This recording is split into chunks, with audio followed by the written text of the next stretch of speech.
concern, the United States has approved a deal to sell $1.1 billion worth of weaponry to Taiwan amid the country's standoff with China. The move, which comes a month after Nancy Pelosi visited the island nation, has sparked a strong response from Beijing, which has now slammed the United States' interference and said it could jeopardize relations between the two nations. This also comes just days after Taiwan's defense forces shot down an unidentified drone near China's coast for the first time since the standoff began.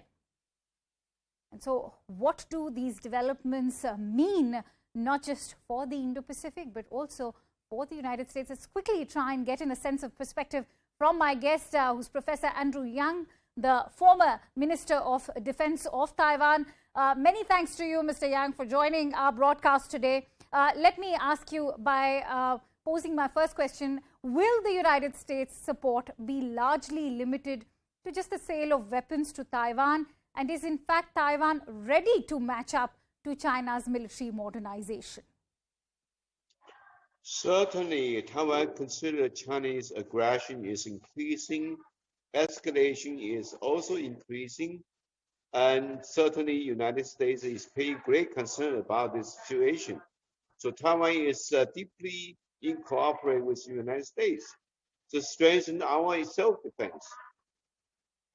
Right, Professor Yang, do you think what the kind of assistance, the military assistance that's coming from the United States so far has only been limited to the sale of weaponry?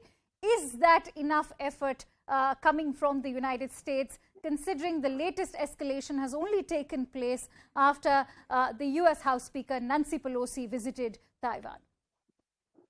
Well, I think it is important to indicate it to the world that United States and Taiwan has developed asymmetrical capability dialogues for so many years.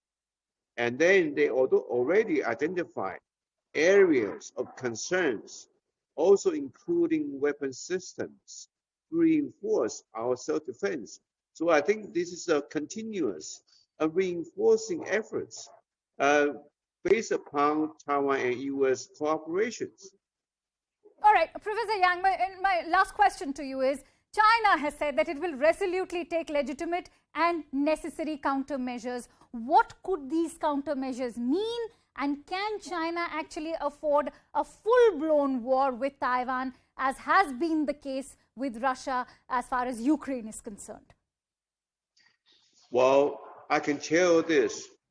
It is important for us to demonstrate our absolute resistance and deterrence to show that Beijing cannot succeed in terms of resorting into the use of force against Taiwan.